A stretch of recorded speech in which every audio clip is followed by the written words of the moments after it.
Good evening, my name is Amanda Pimentel, and before I start off this presentation, I do have one question.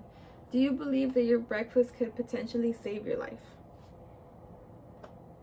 Today, I'll be going over xenotransplantation. Xenotransplantation is a procedure that includes transplantation, infusion, or implantation from one species to another. This would include tissues, live cells, and organs. Xenotransplantation does revolve mainly around pigs due to the fact that they produce in large litters and they mature very quickly. Pig organs are also around the same size as human organs. In January of 2022, David Bennett was the first man to receive a modified pig heart. He needed a heart transplant, but due to his underlying medical conditions, he was ineligible in a lot of organ donor waiting lists. So he agreed to receive the modified pig heart. After this transplant, his body did function properly and he did not have complications. His lifespan did exceed for 2 months longer than he thought, but after 2 months, unfortunately, he did pass away. But that was due to his underlying medical conditions and it had nothing to do with xenotransplantation. Another procedure that came from xenotransplantation is xenograft. Xenograft is essentially a skin graft, meaning that skin is moved from one area to another. But in this case, it would be moving skin from one species to another.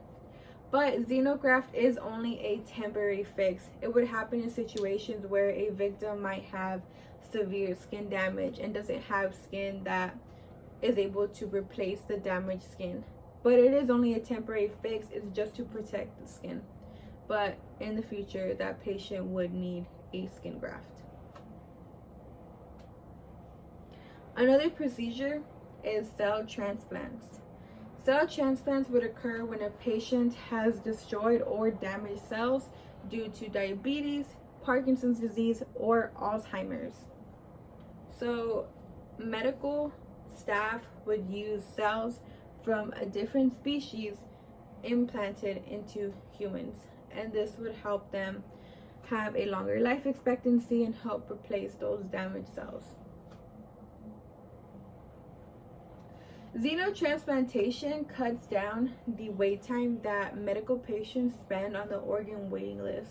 Patients spend roughly around 5 to 7 years on an organ donor list when xenotransplantation cuts down that wait time, because like I said, pigs do produce in large litters, meaning that there would be organs, tissues, and live cells available to these medical patients, and the medical community would not have to rely on organ donors as much as they do now.